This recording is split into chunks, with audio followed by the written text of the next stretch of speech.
এখন বাজে সকাল 6:30। এখন একটু বেরিয়েছি, এখানে মিলেনিয়াম আছে আমার বাড়ির সামনেই, এখানে আমার ব্লাডের কিছু টেস্ট করার আছে, তাই সকাল সকাল চলে এসেছি। আজকে স্কুলে যাইনি, বিশেষ একটা কারণে, সেটা পরে বলছি। তা এখন এখানে টেস্ট করলাম ব্লাড। খুব ভয় লাগে তো আমার ইঞ্জেকশন দিতে, ব্লাড দিতে খুব ভয় লাগে। যাই হোক, উপায় নেই। এখন চোখের এত সমস্যা হচ্ছিল, ডাক্তার সন্দেহ করছে যে ব্লাড সুগারের কোনো প্রবণতা থাকলেও থাকতে পারে, তার জন্য টেস্ট করা। তাই এখানে এসে টেস্টটা করে এখন যাচ্ছি। এখন সকালবেলায় বাড়িতে আবার যে থাকে আমাদের বাড়িতে, সে বাড়িতে গেছে, ও নেই, তাই সকালবেলা ব্রেকফাস্ট আজকে আর কিছুই করিনি বাড়িতে। তাই এখন এসছি বাড়ির কাছেই একটা পরোটা তরকারি এখানে দোকান আছে, খুবই ভালো করে। প্রায় দিনই রোববার করে আমরা এখানে সকালবেলা ব্রেকফাস্ট এখান থেকে আমরা করি, নিয়ে যাই। তা আজকে সরাসরি এখানে চলে এসেছি, এখানে বসেই খাবো। তাই এখানে গরম গরম পরোটা ভাজা হচ্ছে অল্প তেলে, আর তার সাথে মটর দিয়ে, মানে ঘুগনি টাইপের করেছে, আর সাথে নেওয়া হয়েছে ডিমের পোচ। আমি ডিমের পোচ নিয়েছি, আমার বর নিয়েছে ডিমের অমলেট। খেতে তো বেশ ভালো, আর গরম গরম তো। A few moments later. Good morning friends, আজকে একটা নতুন সকাল। আজকে তোমাদেরকে আগেই দেখিয়েছি ভিডিওতে, সকালবেলা আমার কিছু টেস্ট ছিল। আমার অ্যাকচুয়ালি আমার চোখে একটু সমস্যা হয়েছে, বেশ ভালোই সমস্যা হয়েছে। তাই ডক্টর অ্যাডভাইস দিয়েছেন যে ব্লাডের কিছু টেস্ট করতে, বিশেষ করে সুগারের। কোনোদিনও সুগার পরীক্ষা করিনি, আজকেই গেছিলাম সকালে করতে। এইসব করে টোরে এসে সকালে একটু রান্নাবান্না করলাম, করে আজকে আর স্কুলে যাইনি। আমাদের আজকে একটা প্রোগ্রাম আছে কলকাতা রবীন্দ্র সদনে, আমাদের গানের একটা প্রোগ্রাম আছে, সুচিতা মিত্র আর কণিকা বন্দ্যোপাধ্যায়ের জন্ম শতবর্ষ উপলক্ষে সেই অনুষ্ঠান, সেখানে আমরা পার্টিসিপেট করব। তাই এখন আমরা রেডি হচ্ছি, মানে আমি আর কি রেডি হচ্ছি, স্নান টান করে উঠলাম। আমাদের প্রোগ্রামে যে শাড়ি, প্রোগ্রামে আমাদেরকে এই গ্রিন কালারের শাড়িটা পরতে হবে, তার সাথে আমাদের ইয়েলো কালারের ব্লাউজ, মানে ইয়েলো কালারের ব্লাউজ আর গ্রিন কালারের শাড়ি, এটা আমাদের আজকে ড্রেস কোড। তাই এখন স্নান টান করে উঠে রেডি হচ্ছি, তাই তোমাদের সাথে একটু ছোট্ট ভিডিও শেয়ার করছি।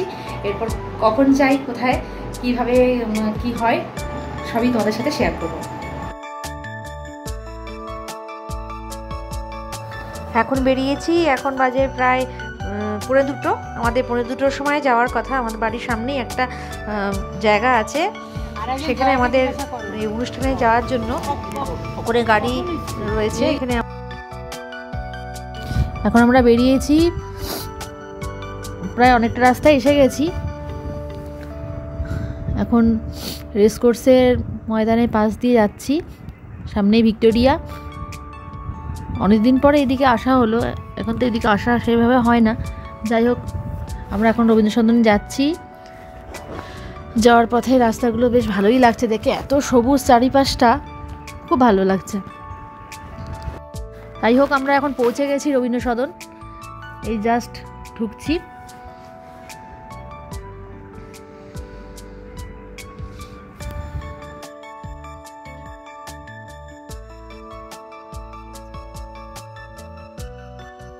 এসে এখন একটু চারপাশটা একটু ঘুরে দেখছি। এ হচ্ছে আমাদের বাংলা একাডেমি, নন্দন চত্বর।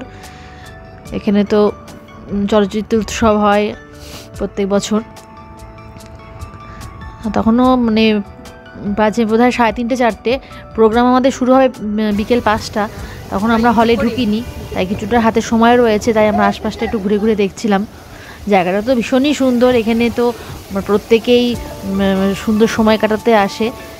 শুধু যে সিনেমা দেখা বা কোনো অনুষ্ঠান দেখতে আসা সেটা নয়, এখানে অফিস ফেরত যারা আছে, কলেজের স্টুডেন্টরা, অনেকে এখানে সময় কাটানোর জন্য একটা সুন্দর পরিবেশ তো আসে। আর এখানে সাউথ এশিয়ান শর্ট ফিল্মের ফেস্টিভ্যাল চলছিল, এখানে অনেকেই এখানে টিকিট কেটে ফেস্টিভ্যাল দেখতে আসছে।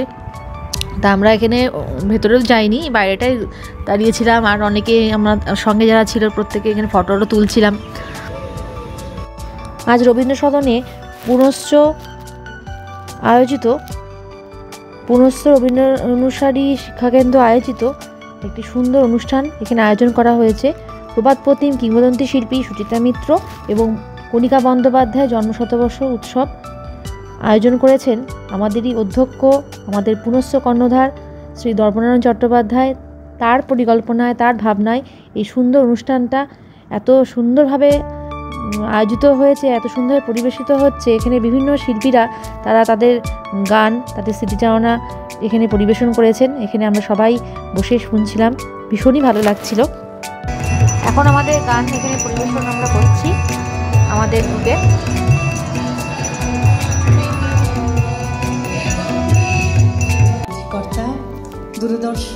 এখানে যাকে দেখা যাচ্ছে তিনি হচ্ছেন কলকাতা দূরদর্শনের যে ডিরেক্টর ছিলেন পঙ্কজ সাহা। অনেক ছোটবেলায় আমরা ওনাকে দেখেছি।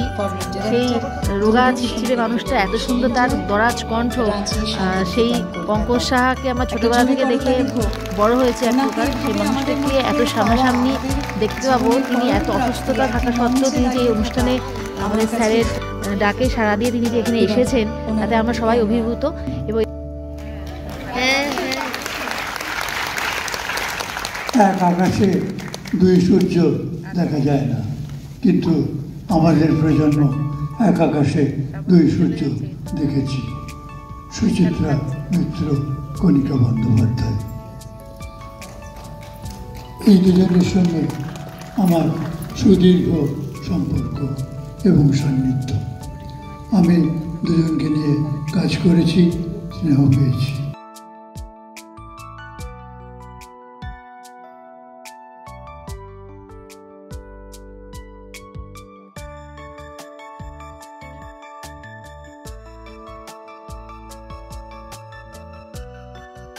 এই সময় আমরা সাপ্তাহিক অনুষ্ঠান, দূরদর্শনের দর্শকের দরবারে যে প্রোগ্রামগুলো আমরা ছোটোবেলা থেকে দেখে বড় হয়েছি, সব এনাদের দেখে আমরা বড় হয়েছি।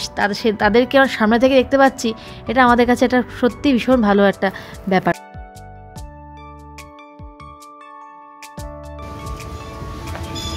মাঝে একটু বাইরে এসেছিলাম, তখন আমাদের প্রোগ্রাম শেষ হয়নি।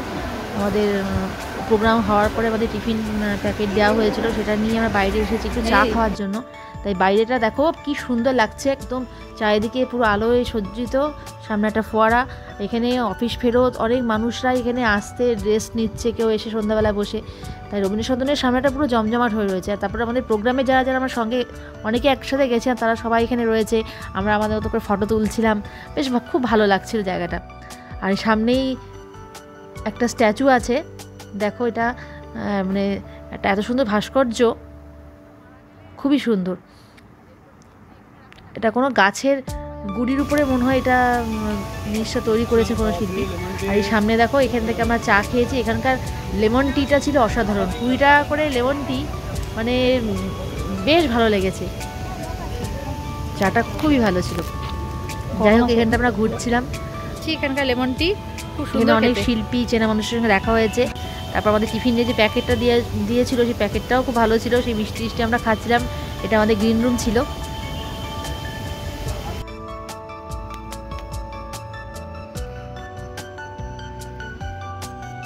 কোন মিষ্টিটা ভালো?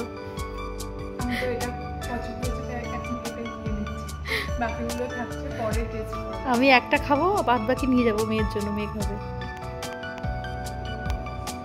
এটা আমাদের গ্রিন রুম রবীন্দ্রসদনে। এখানে আমরা টাইম পাস করছি, সাজাগোজা তো আগেই হয়ে গেছে, এখন আমাদের একটু খাওয়া দাওয়া চলছে।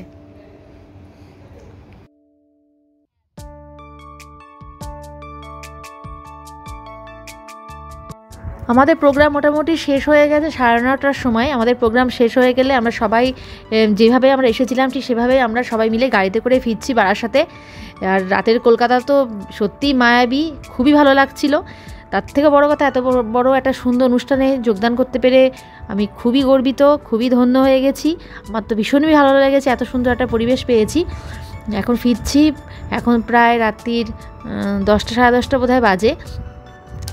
দুপাশের লাইটগুলো জ্বলছে বিল্ডিংগুলোতে, গাড়ি থেকে দেখছি, বেশ ভালোই লাগছিল।